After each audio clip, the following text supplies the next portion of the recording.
ঈশ্বর কোথায়? একজন লোক তার নাপিতের দোকানে গেল যথারীতি চুল কাটতে। চুল কাটতে গিয়ে প্রায় দেশ বিশ্ব নিয়ে কথা হতো। আজও তারা যখন সিনেমা, রাজনীতি, খেলাধুলা ইত্যাদি নিয়ে কথা বলছিলেন, তখন হঠাৎ তারা ঈশ্বরের অস্তিত্ব নিয়ে কথা বলতে শুরু করেন। নাপিত বলল, দেখ ভাই, তোমার মতো আমিও ঈশ্বরের অস্তিত্বে বিশ্বাস করি না। লোকটি জিজ্ঞেস করল, কেন বলছ? আরে এটা বোঝা খুব সহজ, রাস্তায় যান এবং আপনি বুঝতে পারবেন যে ঈশ্বরের অস্তিত্ব নেই। আপনি বলুন, ঈশ্বর থাকলে কি এত মানুষ অসুস্থ হয়ে পড়ত, এত শিশু কি এতিম হতো? যদি একজন ঈশ্বর থাকত, তাহলে কারো কোন কষ্ট বা কষ্ট থাকত না। নাপিত বলল, আমি এমন একজন ঈশ্বরের কথা ভাবতে পারি না যিনি এই সমস্ত কিছু ঘটতে দেবেন। তুমি আমাকে বল, ঈশ্বর কোথায়? লোকটি এক মুহূর্তের জন্য থেমে গেল, কিছু ভাবল, কিন্তু তর্ক না বাড়ার জন্য চুপ করে রইল। নাপিত তার কাজ শেষ করে লোকটি কিছু একটা ভেবে দোকান থেকে বেরিয়ে কিছু দূর গিয়ে দাঁড়াল। কিছুক্ষণ অপেক্ষা করার পর দেখল সেদিকে লম্বা দাড়ি গোঁফওয়ালা একজন মধ্যবয়সী লোক আসছে। তাকে দেখে মনে হলো সে অনেক দিন গোসল করেনি। লোকটি সাথে সাথে নাপিতের দোকানে ঢুকে বলল, তুমি জানো এই পৃথিবীতে কোন নাপিত নেই? তারা নেই কিভাবে? নাপিত জিজ্ঞেস করল, আমি ঠিক তোমার সামনে আছি। না, লোকটি বলল, ওরা না, না হলে কারো লম্বা দাড়ি বা গোঁফ নেই, কিন্তু দেখো তোমার সামনের লোকটা কত লম্বা। আরে না ভাই সাহেব, নাপিত কিন্তু আমাদের কাছে বেশি লোক আসে না, নাপিত বলল।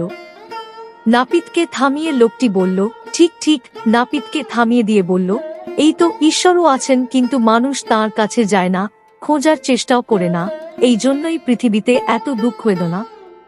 দেবতা এবং কৃষক। একবার এক কৃষক ভগবানের উপর ভীষণ রাগান্বিত হলেন। কখনো বন্যা হতে পারে, কখনো খরা হতে পারে, কখনো সূর্যের প্রবল প্রখর, আবার কখনো শিলাবৃষ্টি হতে পারে। প্রতিবারই কোনো না কোনো কারণে তার ফসল একটু একটু করে নষ্ট হয়ে যায়। একদিন সে খুব বিরক্ত হয়ে ভগবানকে বলল, দেখুন প্রভু, আপনিই ভগবান, কিন্তু মনে হয় চাষাবাদ সম্পর্কে আপনার তেমন জ্ঞান নেই। আমার একটা অনুরোধ, দয়া করে আমাকে 1 বছরের জন্য সুযোগ দিন, আবহাওয়া যেন ভালো হয়। আমি যেমন চাই, তাহলে তুমিই দেখ আমি শস্যের ভাণ্ডার কিভাবে ভরব। ভগবান মুচকি হেসে বললেন, ঠিক আছে, আপনি যেভাবে বলবেন আমি আপনাকে আবহাওয়া দেব, আমি হস্তক্ষেপ করব না। কৃষক গম বপন করেছিল, যখন সে রোদ চেয়েছিল সে পেয়েছে, যখন বৃষ্টি ছিল তখন জল ছিল।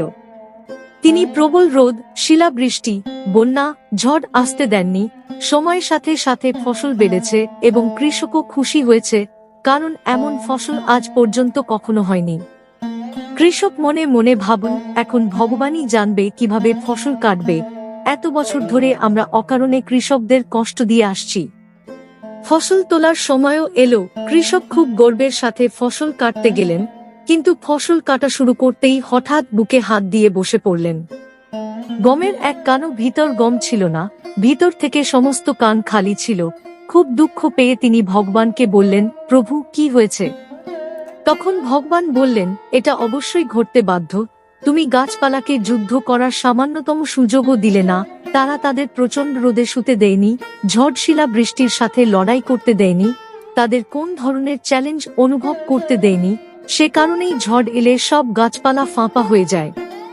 অতিবৃষ্টি এবং শিলাবৃষ্টি, তারপর গাছপালা মারা যায়। সে শুধুমাত্র শক্তি দ্বারা দাঁড়ায়। সে তার অস্তিত্ব রক্ষা করার জন্য সংগ্রাম করে এবং এই সংগ্রাম থেকে উৎপন্ন শক্তি তাকে শক্তি দেয়, তার জীবনী শক্তি বৃদ্ধি করে। এমনকি সোনাকে আগুনে গরম করতে হয়। কুন্দন হয়ে উঠুন। এটিকে হাতুড়ি দিয়ে পিটিয়ে গলিয়ে ফেলার মতো চ্যালেঞ্জের মধ্য দিয়ে যেতে হবে, তবেই এর সোনালী আভা ফুটে ওঠে, এটি অমূল্য করে তোলে। একইভাবে জীবনেও যদি সংগ্রাম না থাকে, কোনো চ্যালেঞ্জ না থাকে, তাহলে মানুষ ফাঁপা থেকে যায়, তার মধ্যে কোনো গুণের বিকাশ ঘটে না। এই চ্যালেঞ্জগুলোই মানুষের তরবারিকে শানিত করে, তাকে শক্তিশালী ও তীক্ষ্ণ করে তোলে। আমরা যদি প্রতিভাবান হতে চাই তবে আমাদের চ্যালেঞ্জ গ্রহণ করতে হবে, অন্যথায় আমরা ফাঁপা হয়ে থাকব। আপনি যদি জীবনে বুদ্ধিমান এবং প্রতিভাবান হতে চান তবে আপনাকে লড়াই এবং চ্যালেঞ্জের মুখোমুখি হতে